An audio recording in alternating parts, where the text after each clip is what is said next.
Salut les patouilleurs, bienvenue dans cette nouvelle vidéo de peinture pendant laquelle je vais partager avec vous la recette du drapé que j'ai mise au point pour la cagoule de Barnim de chez Oxycat Games.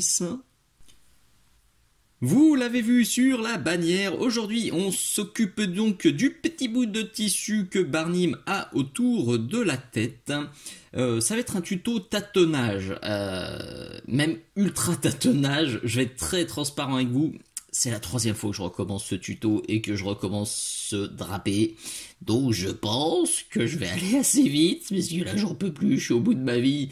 J'ai fait une première version qui était vachement trop foncé, à base de... faites voir, je l'ai rangé tellement il m'a saoulé, ça. J'étais parti sur du dark blue gray. Pourquoi? Tout simplement parce que vous voyez, Barnim pour l'instant, il a plutôt des teintes chaudes. Et pour ajouter un contraste intéressant, un contraste chaud-froid, qui est un contraste qui marche très très bien sur les figurines. Je l'utilise très très souvent et je l'ai d'ailleurs utilisé sur le cuir. C'est pas ultra flagrant parce que c'est un peu cramé à la caméra, mais vous voyez, le cuir est plutôt chaud. Hop. Et j'ai rajouté des ombres bleutées, des ombres froides. Je me suis dit, la figurine est globalement plutôt chaude, je vais me faire tout ce tissu froid, ça va marcher du feu de Dieu. Et ben je sais pas pourquoi, ça marchait pas du tout du feu de Dieu. Donc j'ai fait une première version, c'était trop foncé, c'était pas beau, ça m'a gavé, j'ai même pas pris de photos, ça a fini tout à la benne. J'ai fait une deuxième version, je me suis dit, allez, on va partir sur un truc bleuté mais plus clair. Ça c'est une recette que j'adore, que j'ai mise au point pour le tuto stippling. Le stippling c'est cette... façon de procéder qui consiste à donner de la texture à vos figurines en faisant des petits pointillés. C'est vraiment ça, c'est des tout petits points pour donner une texture un peu laineuse, un peu duveteuse. Je me suis dit, allez, ça va marcher du feu de Dieu. Alors, petite parenthèse déjà, ces deux vidéos que vous venez de voir là, c'est des vidéos exclusives Patreon, donc qui sont réservées à mes abonnés Patreon. À ce jour, il y a déjà plus de 60 vidéos exclusives sur mon Patreon. Et il y a aussi une douzaine d'avant-premières. Donc tout ce dont vous avez besoin de savoir sur ma super page Patreon, ça se passe dans la description. Et puis vous avez l'adresse qui est là aussi, fin de parenthèse. Donc je me suis dit, allez, vas-y, fais un truc plus clair. Ça a donné ça. Et ça me plaisait pas. Alors pourquoi ça me plaisait pas? Parce que quand j'ai appliqué cette recette telle quelle, c'était super bleuté. Alors oui, il y avait du contraste, oui, ça marchait bien, mais ça marchait pas avec l'idée que je me faisais de Barnim, qui était plutôt crado.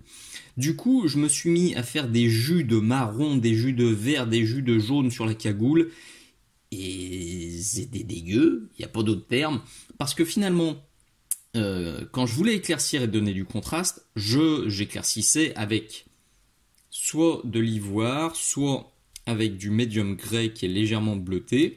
Du coup, je retrouvais mon côté bleuté et c'était trop propre. Du coup, je réombrais, je remettais des ombres crado.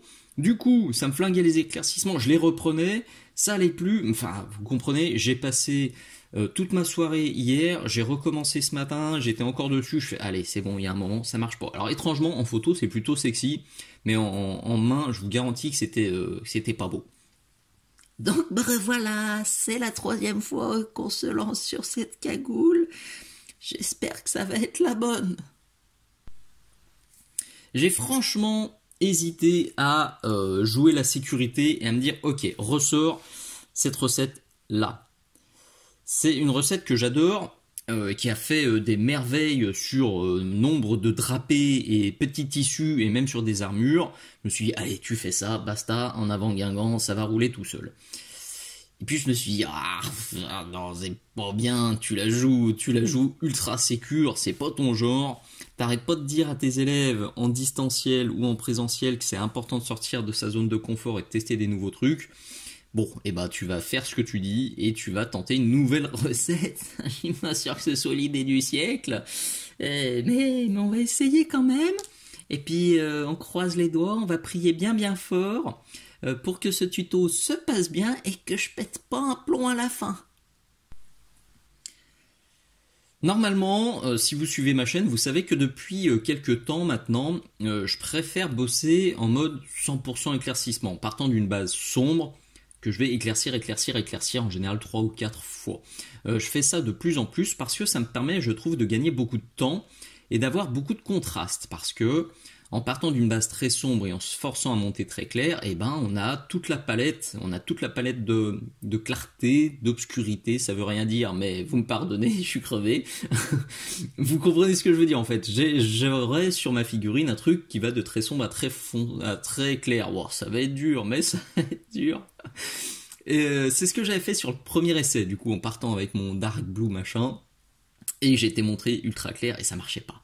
Du coup, sur la V2, j'étais parti sur un truc plus classique qui m'avait pris beaucoup de temps, parce que quand on part sur la méthode un peu plus classique, on pose une base moyenne qu'on va ombrer avec un shade. On va reprendre les ombres avec une peinture opaque ou avec son shade. On va reprendre la base moyenne qu'on va éclaircir, puis nuancer. Franchement, le deuxième résultat était vachement mieux que la première fois. Alors c'est pas une question de méthode, c'est juste que je pense que j'y avais passé plus de temps, que du coup c'était plus joli. Mais là, je pense que c'est le choix de teinte et puis les nuances qui ont totalement foiré parce que j'avais fait n'importe quoi.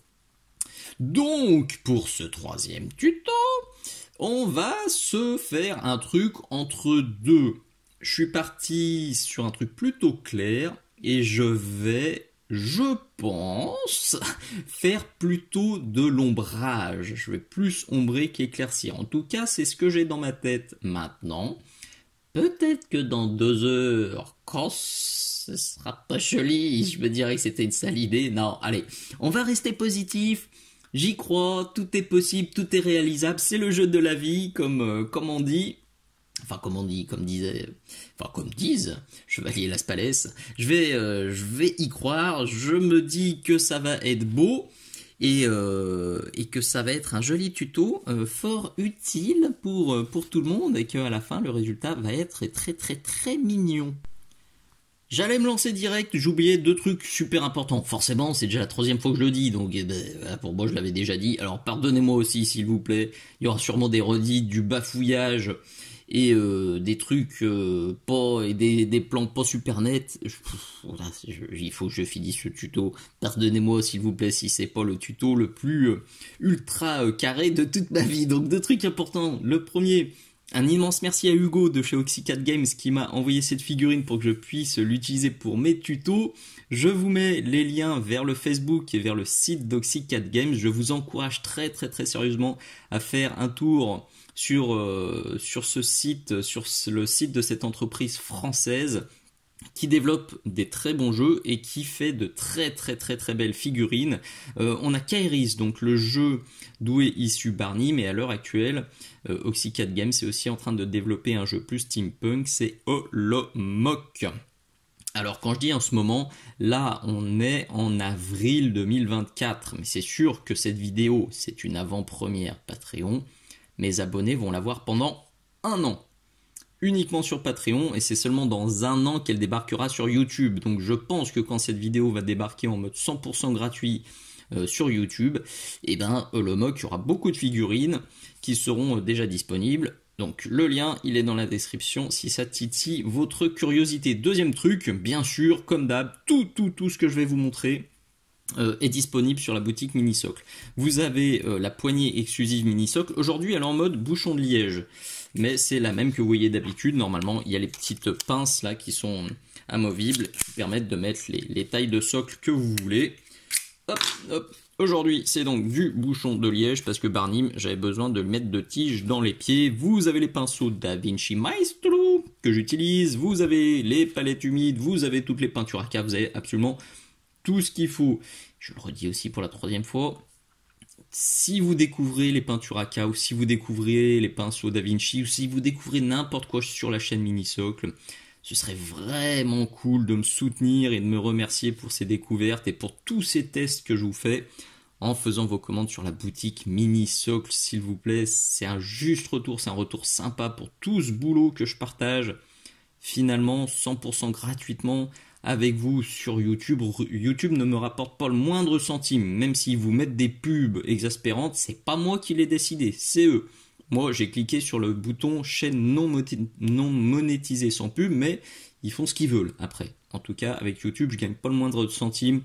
Donc venez me soutenir sur Patreon s'il vous plaît, venez me soutenir sur la boutique Minisoc pour me remercier pour tout ce contenu qui se retrouve finalement gratuitement sur YouTube. Même si vous trouvez les pots à cas, les pinceaux, les palettes quelques centimes moins chers sur d'autres grosses boutiques, eh ben venez plutôt remercier s'il vous plaît la boutique qui a fait des tutos gratuits, qui a pris le temps de tester ses produits, qui a pris le temps de vous faire des tutos gratuits pour vous les montrer. C'est vachement sympa et ça m'aidera à continuer à faire du contenu 100% gratuit et à chercher rien que pour vous des nouveaux produits à vous montrer et à proposer sur le shop. Bon, je pense que j'ai rien oublié. On verra au montage. De toute façon, là, je le tourne pour une 4e fois. C'est hors de question. Donc là, il faut que ça marche. Je suis parti sur une base de Vampiric Flèche. Il est là-haut, le Vampiric Flèche. Vous le voyez, il est ultra clair. Donc ce que j'ai fait, je l'ai tout de suite cassé avec un peu de black. Et le mélange, il est là. Quand je dis casser, le black, quand on met du black dans une couleur aussi claire, ça flingue très très vite. Donc j'ai mis, vous voyez, cette grosse flaque de vampirique et j'ai mis juste une petite pointe de black pour partir d'une base plus foncée que du vampirique pur. Vous voyez, ça va m'en laisser sous le pied. En fait, je veux avoir un peu de marge sous le pied. Je me suis dit, si je pars direct avec ça, ça va être ultra clair. Va falloir ombrer pendant 3h30 et j'ai pas envie. Donc je pars sur un truc déjà un peu plus sombre que je vais ombrer. Mais pas ombrer 15 fois. Normalement, peut-être que 14 fois, ça suffira. Donc la base est là, elle est propre. Et ce que je vais me faire, je vais simplement prendre ma base et rajouter une crotounette de noir en plus pour commencer à ombrer un petit peu. Pour cette phase d'ombrage et pour tous les dégradés, il y a 3 vidéos qui sont absolument essentielles sur mon Patreon.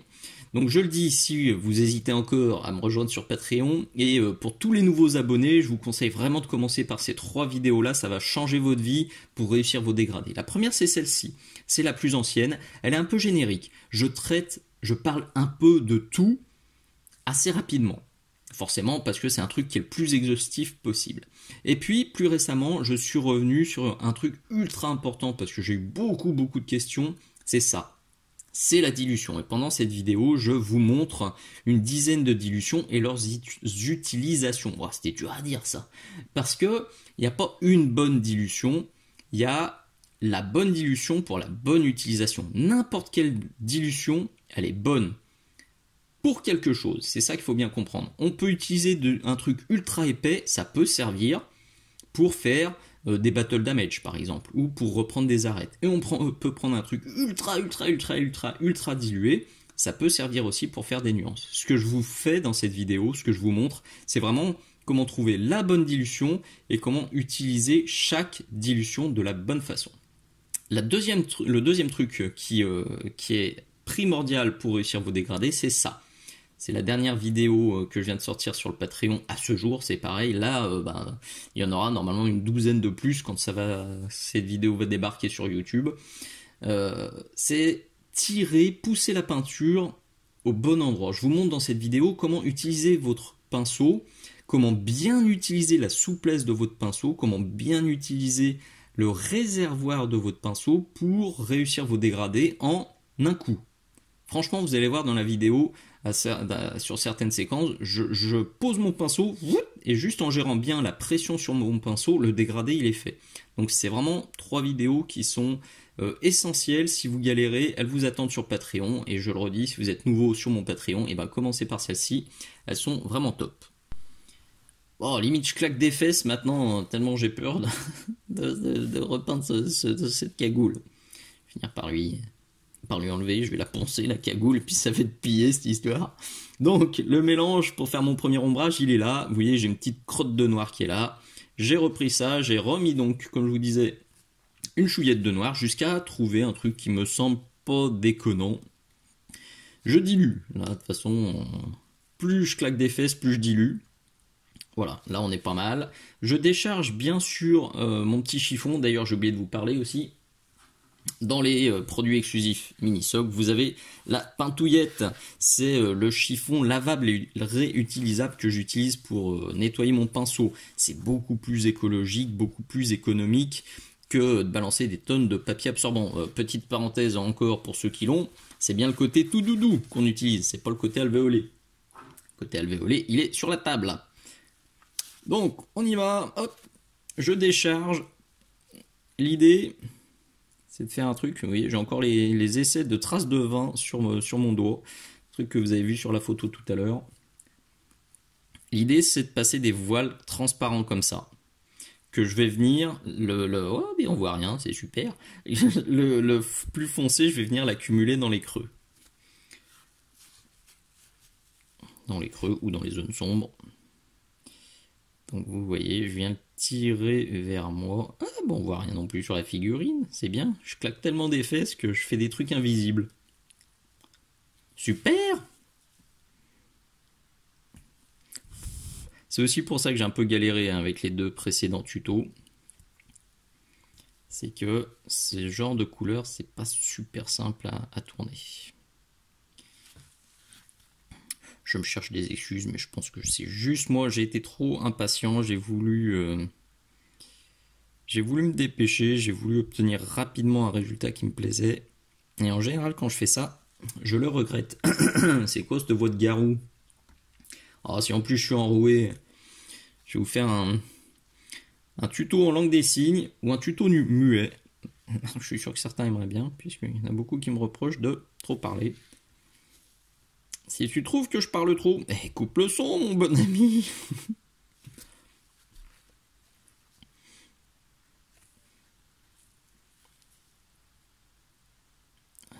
Ouais, du coup, je me suis auto-censuré, je me suis auto-mute. Et là, ce que je suis en train de faire, faut jamais le faire. C'est, vous m'avez vu, en fait, j'ai tiré.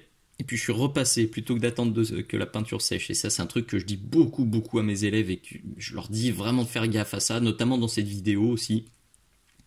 Si vous laissez pas sécher la peinture bien comme il faut entre chaque couche, vous passez votre temps à arracher la peinture. Et plutôt que de faire un joli dégradé, vous allez vous retrouver avec un truc crado qui brille, avec en plus plein de petits trous de peinture dessus. Donc ne le faites pas. Laissez bien sécher. La bonne attitude, c'est... je pousse mon truc, je pousse comme ça, et voilà. Si la transition est pas belle, je décharge mon pinceau et je viens me faire des voiles plus légers sur les transitions. Mais il faut surtout pas faire 70 fois. Oh, c'était flou, désolé.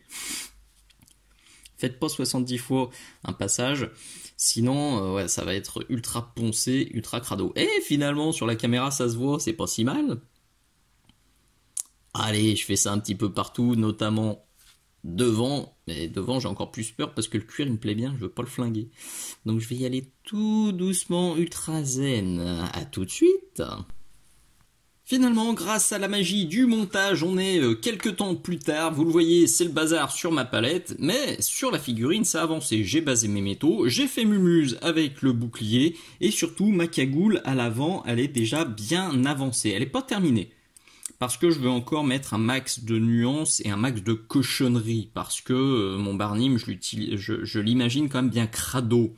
Avec des taches de partout, je peux pas lui laisser ce tissu ultra propre, c'est pas du tout le délire, c'est pas du tout comme ça que je l'imagine. Donc, je rajouterai des nuances, peut-être pas dans ce tuto, mais en tout cas, les nuances, vous les avez sûrement vues sur la bannière, et si elles sont pas sur la bannière, eh ben, vous les avez vues sur la figurine finie, sur mon Facebook ou sur mon Instagram.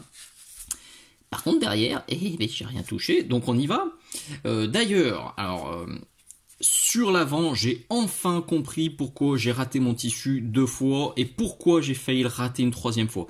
J'ai hésité à vous faire une grosse parenthèse pour vous expliquer ce qui déconnait.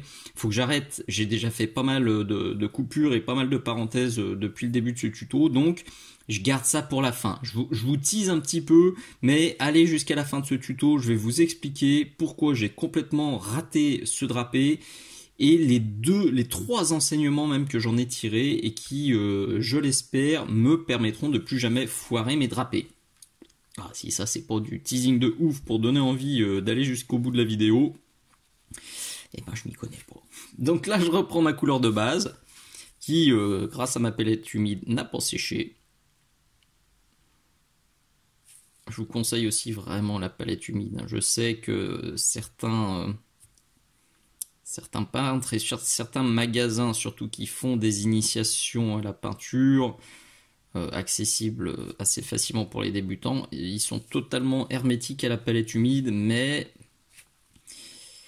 c'est parce que je pense qu'ils vendent pas de palette humide. Du coup, ils voient pas l'intérêt de vous la présenter. Je suis à peu près sûr que le jour où ils sortiront une palette humide, par contre, il y en aura dans tous les magasins. Mais vraiment, prenez l'habitude de la palette humide. Au moins, testez-la. Même si on vous a dit que la palette sèche, c'était 1000 fois mieux. Parce que, soi-disant, la palette humide, elle dilue la peinture, elle la rend plus humide. Ouais.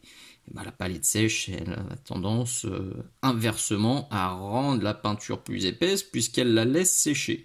Donc ceux qui vous disent la palette humide c'est nul, ça dilue la peinture. Je dis oui, la palette sèche c'est nul parce que ça laisse sécher la peinture et ça la rend plus épaisse. Donc on est sur le même délire, il n'y a pas de débat, il y a juste un choix à faire. Qu'est-ce que vous préférez? Il n'y a pas l'une qui est mieux que l'autre, il y a juste une utilisation différente et c'est à vous de choisir. C'est pas... Laissez-vous pas imposer une méthode plutôt qu'une autre juste parce que quelqu'un vous a dit que l'une ou l'autre était nulle. Faites votre test et faites votre choix. Je continue. Vous voyez le mouvement, il est inversé. Donc tout à l'heure je tirais vers moi. Maintenant là c'est exactement l'inverse. Je viens pousser ma base vers le haut. J'avais prévu de faire une seconde phase d'ombrage, pardon. Je l'ai fait à l'avant. On le voit même ici. Mais je l'ai regretté parce que c'était vachement trop ombré et ça fera partie des trucs dont on rediscutera à la fin. C'est pas exclu que je remette un tout petit peu de sombre sur le bas avant qu'on termine, mais c'est même pas sûr. Donc là, je continue juste à reprendre tranquillement avec ma couleur de base vers le haut et on sera prêt ensuite à éclaircir.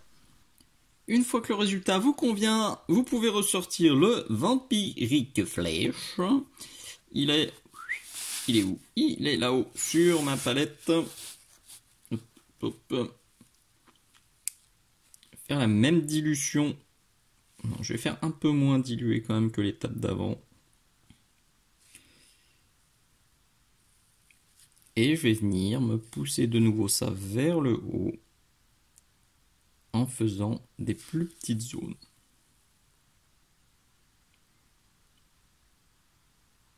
Très très très important quand vous peignez un drapé, mettez-le fréquemment sous votre lampe en mode lumière zénitale pour voir exactement où ombrer et où éclaircir. C'est très important parce que là aussi, j'avoue qu'on a, pour la plupart d'entre nous, une perception totalement faussée des drapés. Parce qu'une grande marque bien connue a fait beaucoup de tutos en montrant qu'un drapé, on éclaircit les arêtes, on ombre les creux et basta. Et finalement, quand on regarde un drapé réel, dans la réalité, ça marche pas, mais du tout comme ça. Oui, il y a beaucoup de creux qui sont sombres. Oui, il y a beaucoup d'arêtes qui sont très claires, mais il y a aussi des creux qui sont très clairs. Typiquement, vous voyez celui-ci, là. Donc j'ai mes deux plis, et là, si on fait ce creux très foncé, il y a un truc qui choque. C'est vraiment pas beau. Et quand j'ai mis sous la lampe, vraiment en mode zénital, je me suis rendu compte que clairement, ce creux-là, comme il a un léger arrondi, il chope à mort la lumière, presque plus que les plis qui sont autour. Et donc, il n'y a aucune raison de le faire foncer. C'est le même délire pour cette zone-là. Là, au début, je l'avais fait très foncé, et ça faisait clair, foncé, clair, foncé. Il y a un truc qui marchait pas du tout. Et pareil, en mettant sous la lampe, je me suis rendu compte que ce creux-là, alors que je pensais le faire sombre, pas du tout, il fallait le faire très clair. Donc vraiment pensez à le remettre le plus fréquemment possible sous la lampe pour savoir exactement où vous allez devoir poser vos ombrages, vos éclaircissements.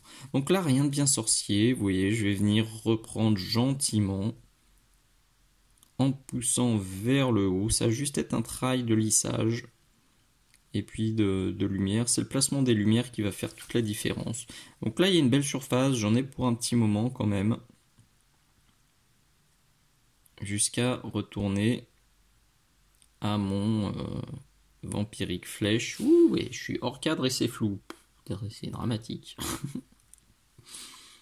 Il commence à y avoir tellement de bazar sur ma palette et tellement de couleurs qui se ressemblent que parfois c'est un peu chaud. Je me demande si je vais peut-être le casser un tout petit peu là plutôt que l'utiliser pur, parce que comme je viens de le dire, la surface est encore balèze. Si j'y vais pur avec le vampirique flèche, j'ai peur de faire de la bouse et j'ai pas très envie. Donc à mon avis là je le casse quand même un tout petit peu pour cette étape, et après seulement je le mettrai pur. Je fais une petite pause pour vous montrer où j'en suis. Ça fait à peu près 10 minutes que je fais ça. Notez bien la hiérarchisation de la lumière. Je suis pas sûr d'en avoir déjà parlé dans ce tuto. Alors oui, dans un des 3 que j'ai tourné, j'en ai déjà parlé, mais je sais plus si dans celui-là c'est le cas. Donc je le redis parce que c'est un truc absolument primordial sur les figurines. Quand vous voulez réussir vos figurines, quand vous voulez réussir le point focal de vos figurines et la lumière zénitale de vos figurines, c'est important de vous forcer à éclaircir plus le haut. C'est particulièrement visible sur mon cuir. Vous voyez là, mon cuir il va de noir jusqu'à un truc très clair. Et ben mon tissu c'est la même chose. Je pars de mon ombrage et je monte. L'ombrage maximum, j'en aurai pas du tout là-haut.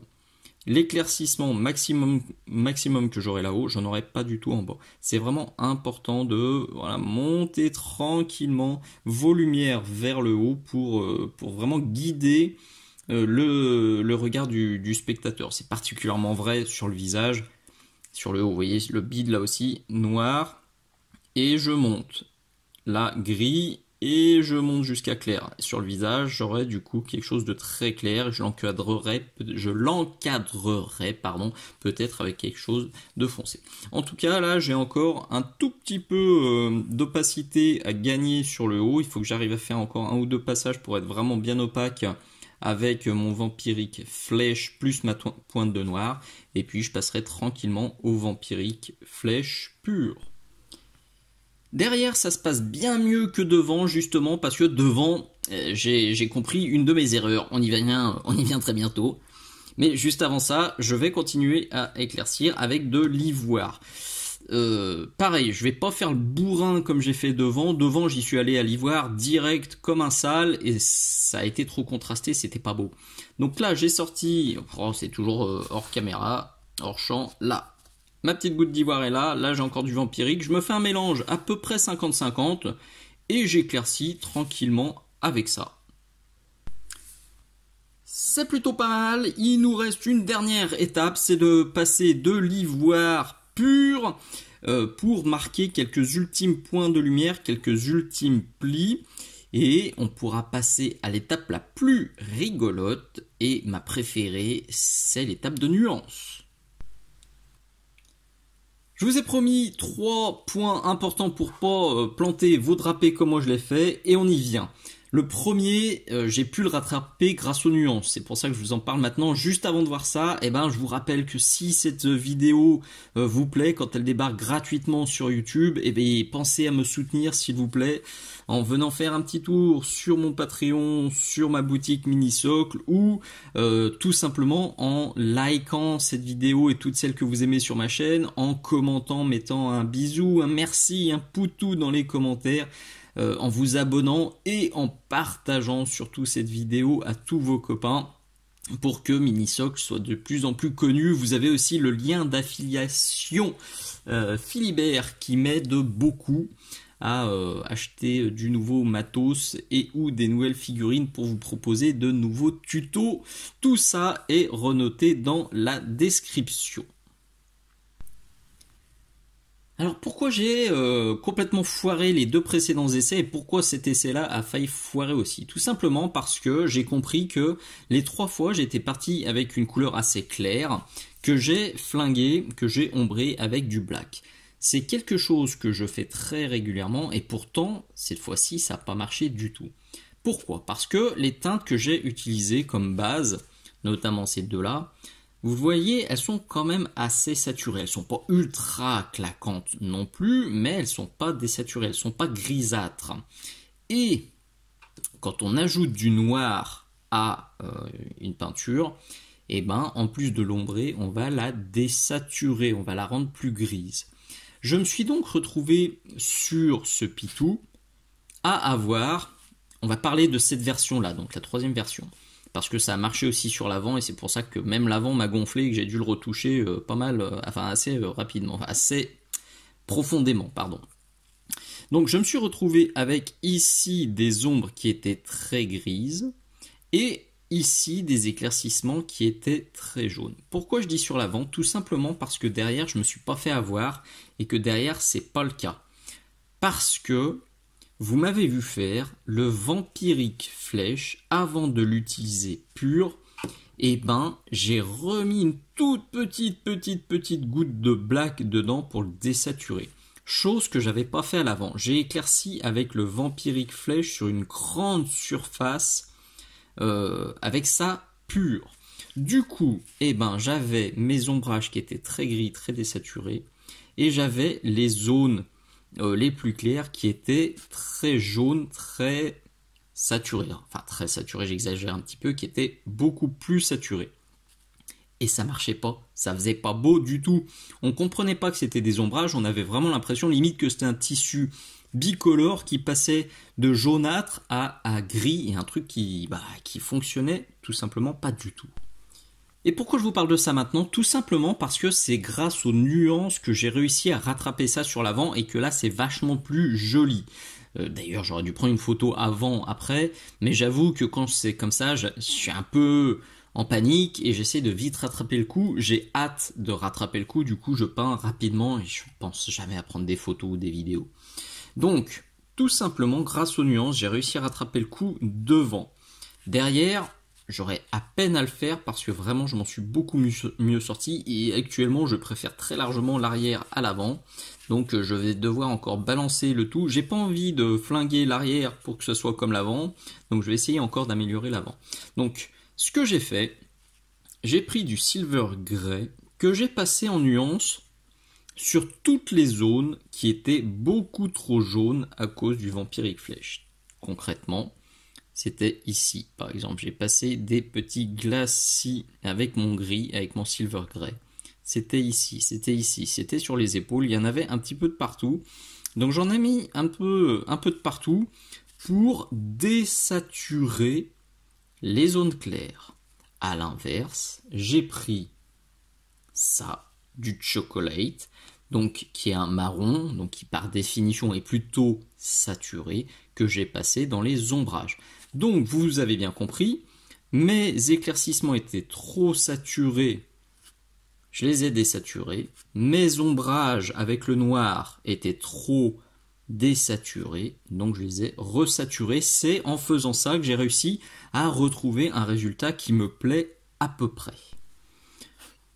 Donc même s'il n'y a pas besoin de trop le faire à l'avant, comme je veux quand même avoir un résultat avant-arrière qui est cohérent, et ben je vais me passer quelques nuances de mon silver grey sur les zones claires et quelques nuances de mon chocolate sur les zones foncées. Je panique pas trop de toute façon parce que après je vais salir ce tissu et ça me permettra de l'harmoniser. Ce qui est important à noter, faut surtout pas se dire ouais, du coup faut jamais utiliser de noir pour ombrer une figurine. Non, c'est pas ça que je suis en train de vous dire. Simplement, il faut bien garder en tête, et vous l'avez bien vu, à l'arrière, j'ai utilisé le noir pour ombrer mon Vampiric Flèche, et ça a très bien fonctionné, tout simplement parce que l'ombrage, parce que l'éclaircissement, je commence à bafouiller, et à dire n'importe quoi, il faut que ce tuto se termine. Mais simplement sur l'arrière, plutôt que d'utiliser ma couleur là qui était saturée, j'ai mis ma goutte de noir qui m'a totalement sauvé le truc et qui a évité que je me plante. Donc faut garder ça en tête, ou partir sur des teintes plus foncées. Parce que si j'ombre ça avec du noir, j'ai aucun risque. Si j'ombre ça avec du noir, j'ai aucun risque. Même, là j'ai un doute sur le turquoise, mais je le tenterai quand même. Je pense que ça peut passer. Alors par contre, ombrer du jaune ou du rose avec du noir, non. Là ça va vraiment désaturer à mort.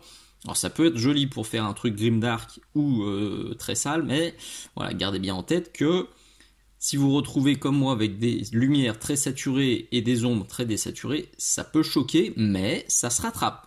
C'est ça qui est cool, et ça se rattrape avec des nuances ou en balançant. Dans vos ombrages, mettez un petit peu de teinte saturée pour que ça resature tout de suite. Dans vos éclaircissements, mettez un truc désaturé pour que ça désature tout de suite. Bref, là, sur les zones qui sont avec mon Vampiric Flèche, je me passe des glacis très légers, très dilués de mon gris. C'est comme des petits voiles que je viendrai passer à l'aéro. Je les passe légèrement et je vais ainsi me faire une jolie balance saturée-désaturée qui devrait fonctionner parfaitement. Et voilà le résultat final. Enfin, pas tout à fait final. Comme je vous l'ai déjà dit, je vais le salir, le cradouiller encore un peu. Je vous mets la photo telle que la figurine est au moment où je fais le montage. Là, je vais encore passer quelques jours dessus avant de me lancer sur le montage final, parce que ce tuto va pas sortir tout de suite. J'en ai déjà tourné quelques-uns d'avance. Donc, matez la photo.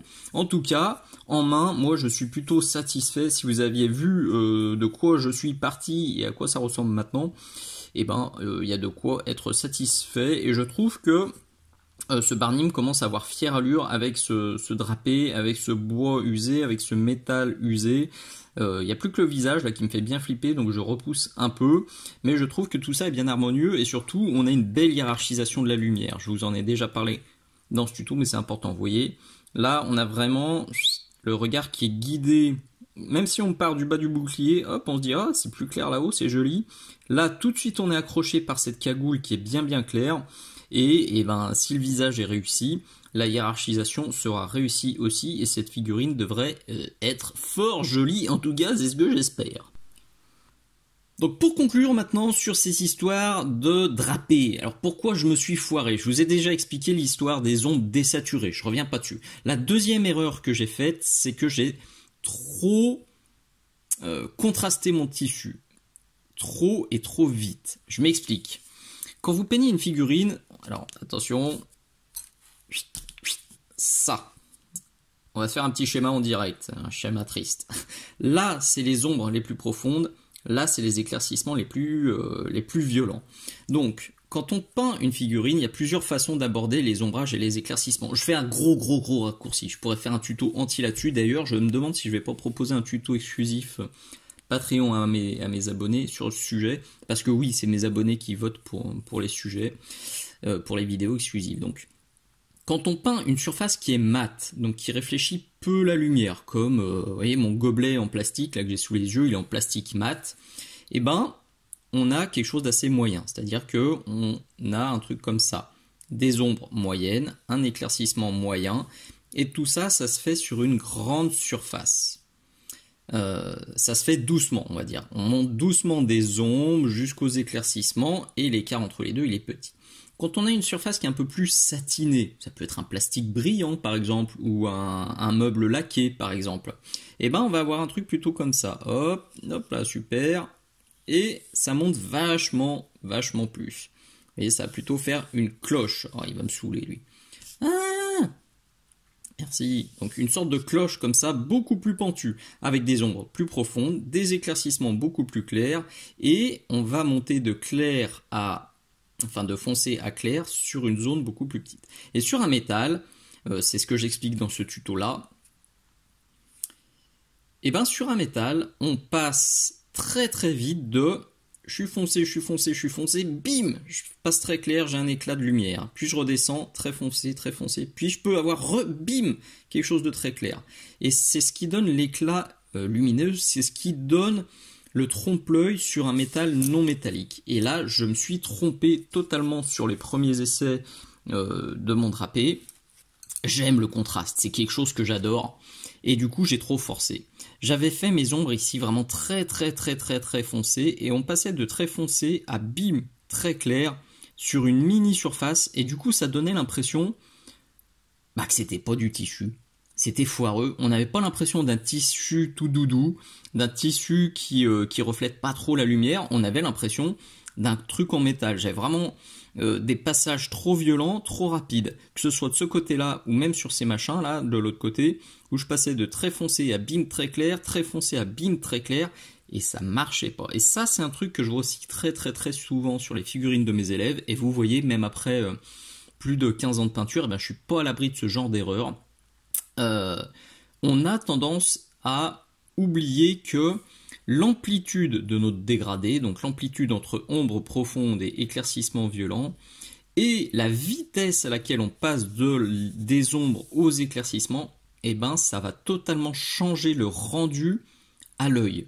On peut très bien peindre un tissu en métal si on fait pas gaffe, et c'est limite ce que j'avais fait, parce que c'était trop violent dans les ombres, c'était beaucoup trop ombré, bravo, désolé, c'était beaucoup trop ombré, et du coup, ben, ça marchait pas, ça faisait pas un tissu, ça faisait quelque chose de, limite, on avait l'impression qu'il avait une cagoule en alu, donc ça déconnait. Donc pensez-y vraiment, quand vous avez l'impression qu'il y a un truc qui déconne sur votre figurine, demandez-vous, attends, dis-moi, c'est quoi comme matière? Si c'est un plastique et que vous faites un truc, hop là, super éclairci, eh ben, ça va être un plastique brillant. Si vous voulez un plastique mat, eh ben oui, il faut se forcer à faire peut-être, s'il est noir, passer de noir à gris foncé. Et c'est tout. On va vous dire, ah, tu l'as pas beaucoup travaillé. Bah ouais, mais c'est un plastique qui réfléchit peu la lumière. Donc c'est logique. Faut peut-être le forcer un tout petit peu plus quand même pour qu'on n'ait pas l'impression que effectivement vous n'avez rien fichu.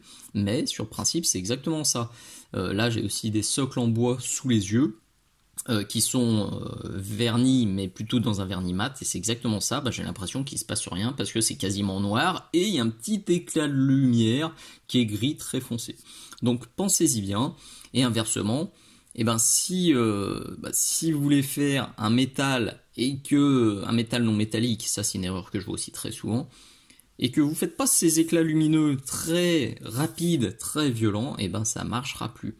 Ça marchera pas non plus. Donc posez-vous la question, s'il y a un truc qui vous chafouine, ça peut être ça. Je dis pas que ce sera forcément ça, mais ça peut être cette amplitude qui est pas, ou ça peut être donc c'est l'amplitude qui est pas, ou ça peut être la rapidité du dégradé qui déconne. On va dire la zone sur laquelle vous faites votre dégradé. Soit vous faites un dégradé très court, donc hop hop, soit vous faites un dégradé très long, et ça aussi c'est comme l'amplitude, ça va changer totalement le résultat. Donc ça c'est le deuxième enseignement.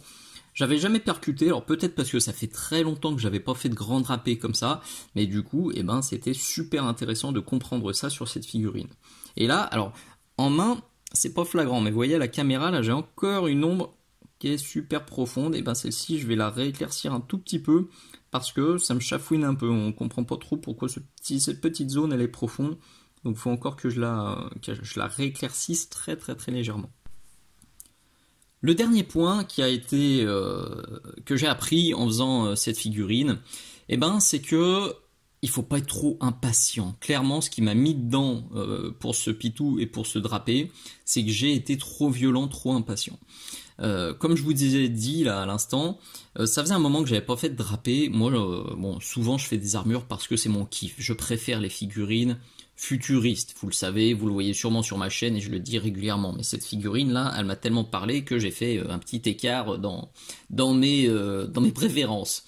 Mais, eh ben, quand je peins mes armures, par exemple, j'ai aucun souci à passer d'un truc très clair à un truc ultra foncé en une étape ou deux. Parce que après, derrière, je vais texturer, je vais mettre des battle damage, je vais amocher, et ça va passer crème, ça va se lisser tout seul. Sauf que sur un drapé, eh ben, comme sur une peau, par exemple, une carnation, si on est trop violent, eh ben c'est compliqué à rattraper. Et là, clairement, j'ai été beaucoup trop violent. Je suis parti de clair et tout de suite, j'ai mis un truc qui était ultra foncé. J'aurais dû faire au moins une, voire deux étapes intermédiaires. Donc c'est aussi le troisième enseignement. Ne négligez pas les étapes intermédiaires. Oui, on peut parfaitement ombrer du blanc directement avec du noir ultra dilué. Si on trouve la bonne dilution et si on pousse bien la peinture, si on fait 10, 15, 20 passages successifs, ça peut se faire sans problème.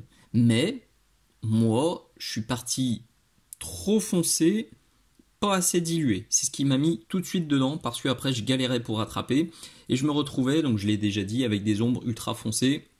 des éclaircissements clairs, et ça déconnait, j'arrivais pas à faire le mal. Et je sais même pas pourquoi j'ai fait ça, parce qu'en plus sur le drapé, là, le précédent que j'avais fait pour le tuto stippling, qui d'ailleurs, là, je le vois encore à la caméra, il me plaît vraiment beaucoup. Faudrait que je la recasse quelque part, cette recette, parce que je la kiffe. Là, j'avais fait 3-4 étapes, et ça marchait très bien. Et je sais pas pourquoi sur l'autre, sur Barnim, j'ai voulu aller si vite. Bref, quand vous partez clair, faites une étape un peu moins claire, encore un peu moins clair, puis foncé, puis encore un peu plus foncé, puis très foncé. C'est moins risqué, sauf si vraiment vous maîtrisez la dilution et que vous voulez faire juste... et que vous n'êtes pas contre l'idée de faire 10, 15, 20 passages ultra dilués plutôt que de faire plusieurs étapes de mélange. Ne négligez pas les mélanges, c'est important, ça aide vraiment à faire des trucs plus propres et ça évite de se gaufrer comme moi et ça évite de recommencer 3 fois une petite cagoule qui aurait pu être terminée en une seule fois. Un truc intéressant aussi, et je veux le redire, et voilà, c'est le point bonus, c'est aussi le troisième truc qui m'a mis dedans, le quatrième du coup qui m'a mis dedans. Dès le premier essai, donc qui était plutôt bleuté, j'ai voulu rattraper le coup en mettant des nuances, en le salissant. Donc on était sur un bleuté, j'ai mis du marron, j'ai mis un peu de vert, j'ai mis un peu de rouge, j'ai mis plein de couleurs, et au final le tissu, mais heureusement que j'ai pas pris de photo, il était à vomir. C'était affreux parce que en voulant rattraper le coup, en salissant, en mettant un peu de nuances, j'ai totalement flingué le truc. Donc quand vous nuancez, allez-y soft. Quand on commence à dépasser 2 teintes de nuances, ça commence à faire. Donc là, je vais faire gaffe, j'ai déjà mis du gris, bon le gris est plutôt neutre. J'ai déjà mis du marron, je vais mettre un peu du rouge pour faire du vin. Je mettrai pas de vert, alors qu'à la base, je voulais mettre du vert sur toute la figurine pour harmoniser et pour donner une ambiance un peu forestière. Je pense que je ne mettrai pas de vert parce que ça va faire trop de nuances et que ça va limite donner l'impression, vous savez, d'un tissu en soie là, qui a des reflets tout bizarres dans tous les sens. C'est pas du tout le délire. Donc oui, les nuances, c'est top, oui, il faut en mettre, mais c'est le quatrième enseignement de ce tuto. Faites gaffe avec les nuances, quand on en met trop, ça part vite, ça peut vite partir en cacaillette, comme dirait mon fils. Allez, on est au bout de ce nouveau tuto. Il a été un peu longuet, franchement je pensais pas causer autant pour un tuto drapé, je pensais pas le recommencer autant, mais finalement je suis content d'être allé au bout, et je suis super content de ne pas avoir lâché, j'aurais pu lâcher, franchement cette figurine... quand j'ai foiré le deuxième essai, je me suis dit, oh, mince, ça dégage, je la mets de côté, je la finirai dans quelques mois quand je serai calmé. Non, je me suis dit, non, lâche pas, le cuir était cool, j'ai déjà fait le socle. J'ai vraiment j'ai vraiment une idée bien précise de ce que je veux faire en tête. J'ai encore des idées qui me sont venues cette nuit, ça aurait été dommage de la laisser de côté. Essayez autant que possible de ne pas abandonner vos projets, même quand ils vous rendent dingue. Moi, je l'ai posé un jour ou deux, je me suis dit, allez, voilà, tu te calmes, tu réfléchis, tu essayes de comprendre pourquoi tu t'es foiré. Et c'est là que j'ai compris les 3 points, plus le point bonus que je viens de vous expliquer. Et c'était riche d'enseignements au final. Plutôt que de la foutre de côté et de plus en entendre parler et de rien apprendre, j'ai insisté, j'ai grandi. Grâce à cette figurine, j'ai appris quelque chose sur les drapés, j'ai appris quelque chose sur ma façon de peindre, et je me suis remis en question plutôt que de juste dire non, ça marche pas, je m'en occupe plus et je veux plus en entendre parler. Donc insistez vous aussi, surtout décapez pas. J'ai déjà dit dans un précédent tuto, pendant les 5 premières années de ma vie de peintre, j'ai décapé, je pense, 90-95% de ce que je faisais, parce que ça me plaisait pas. Et j'ai regretté, parce que ces 5 années, je me suis retourné, je fais, tiens, je peins depuis 5 ans, et je regarde ce que j'avais fait, j'ai dû peindre 5-6 figurines en 5 ans, pendant que les copains en avaient fait 20, 25, 30, voire bien plus. Je me suis dit, ah ouais, il y a un problème, arrête de décaper. Elle te plaît pas, la figurine? Insiste, finis-la. Ok, elle sera pas terrible, elle sera pas comme tu le veux, mais elle sera finie, elle sera dans ta vitrine, et quand tu la regarderas dans 5, 6, 10 ans, tu diras, wow, regarde les progrès que j'ai fait entre celle-ci et celle-ci. Ne décapez pas, finissez vos projets, même s'ils ne vous plaisent pas, et je vous garantis que vous allez grandir, que vous allez apprendre beaucoup plus que si vous recommencez 2, 3, 4, 5, 10 fois la même figurine, en vous disant, je n'arrêterai pas tant qu'elle ne sera pas parfaite. ça marche pas. En tout cas, moi, ça n'a pas marché et je vous garantis que j'ai beaucoup d'élèves avec qui on a eu cette discussion et qui décapaient beaucoup. Et une fois qu'ils ont arrêté de décaper, leur niveau a monté parce qu'ils ont appris des choses à chaque figurine et maintenant ils sont fiers de ressortir ces figurines qui n'étaient pas terribles et de se dire waouh, le chemin parcouru, il est incroyable. Merci infiniment d'être allé au bout de cette longue vidéo, je suis tellement content d'être allé au bout aussi.